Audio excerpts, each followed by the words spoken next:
Episode 82 टबीज heroic entry. उसके डर से विधि उसको जवाब देना नहीं चाहती थी। वो उसकी हरकतों से घबराई हुई थी। आरव उसकी कमर पर अपना हाथ फेरने लगा। विधि उससे बचना चाहती थी, लेकिन हाथ बंधे होने की वजह से वो कुछ नहीं कर सकती थी। विदुषी, वो बोला, तुम अपने आप को मेरे हवाले कर दो। वैसे भी तुम्हें मुझसे कोई नहीं बचा सकता। आरव उसको जगह जगह पर छू रहा था। उसके इस तरह छूने से परेशान आकर विधि अपने दोनों पैरों को पेट पर ले आई और उसने आरव की छाती पर लात मारी। अनफॉर्चुनेटली विधि अपनी पूरी जान नहीं जुटा पाई और आरव उसके ऊपर फिर से हावी होने लगा।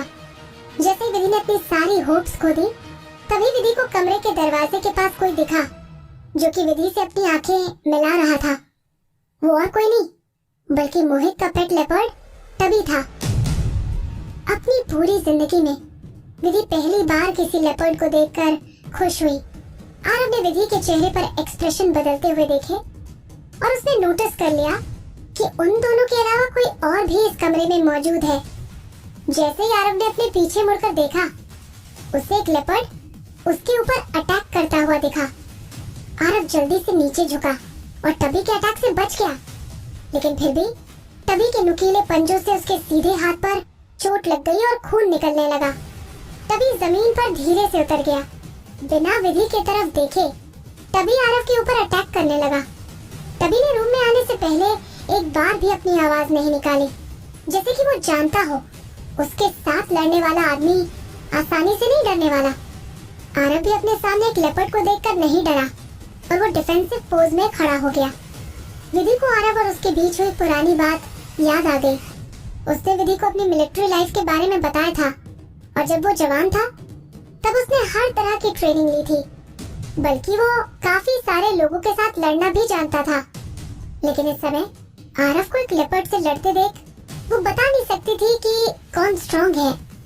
आखिरकार उसके अपोजिशन में एक लेपर्ड था। वहाँ बेड पर लेटे हुए विधि के दिमाग में कई तरह की बातें चल रही थी। उसके सामने एक आदमी और एक लेपर्ड लड़ रहे थे। अचानक से पीछे हटते हुए आरव वहाँ रखी हुई टेबल से टकरा गया और टबी ने मौका देखकर उसके गले पर छलांग लगाने की कोशिश की।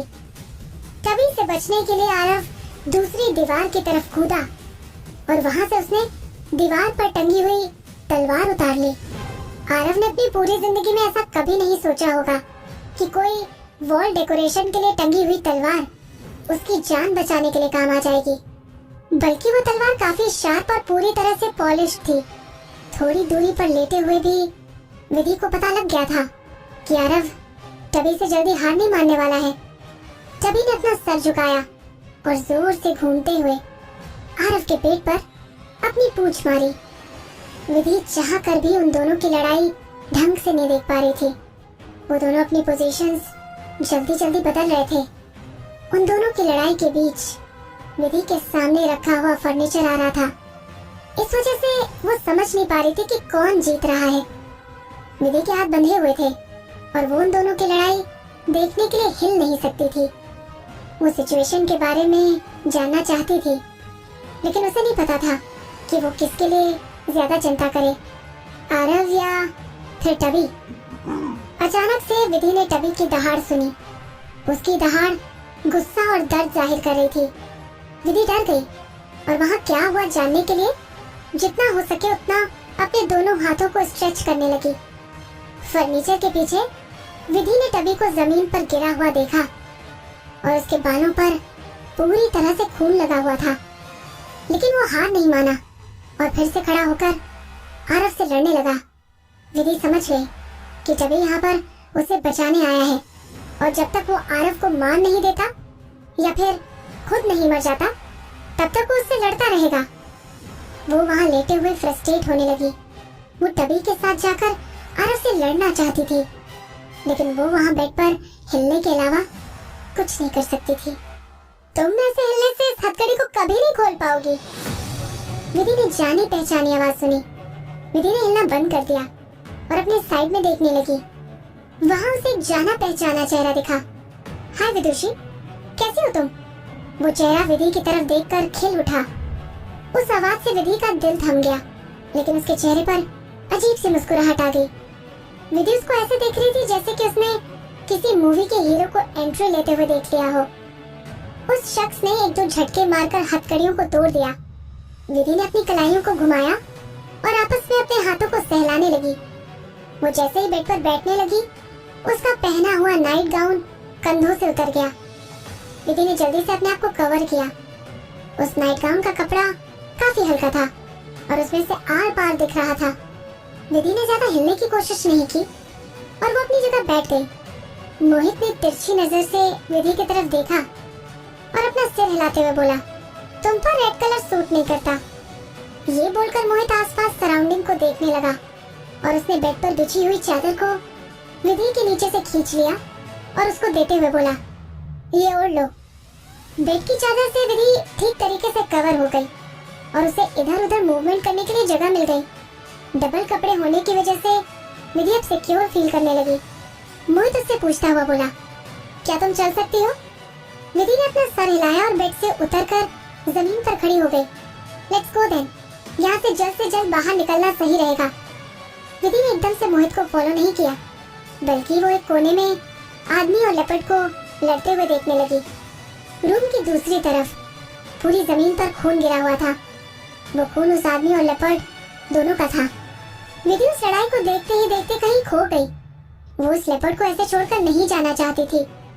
मोहित ने पहले विधि की तरफ देखा, फिर वहाँ लड़ते हुए लेपर्ड को देखकर बोला, विदुषी, इट्स ऑल राइट। तभी उसको वहीं रोक कर रखेगा, तब तक हम यहाँ से बाहर निकल जाएंगे। आरव को किसी और आदमी के वहाँ होने का एहसास हो गया। उसने बीच लड़ाई में अपना सिर विधि की तरफ घुमाया और उसे जान से मार देने वाला एक्सप्रेशन देने लगा। कपड़ों पर खून लगे होने की वजह से आरव और भी ज्यादा खतरनाक लग रहा था।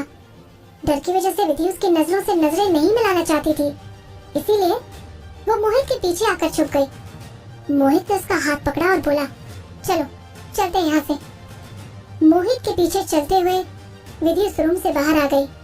आखिरी बार जब उसने पीछे कमरे की तरफ देखा, तभी आरव के मुंह पर पंजा मार रहा था और आरव उससे अपनी तलवार से बचने की कोशिश कर रहा था।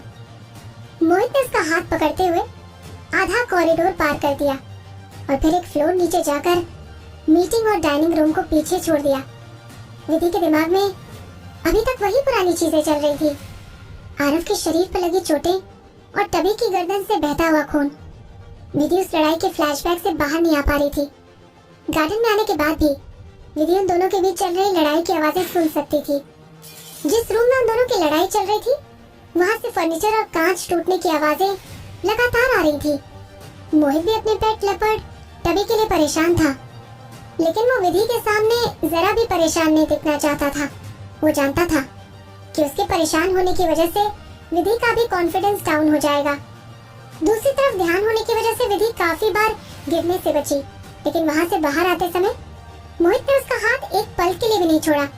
जैसे ही वो फर्स्ट फ्लोर से एग्जिट करने लगे, विधि की एनर्जी खत्म होने लगी और उसे धुंधला धुंधला नजर आने लगा।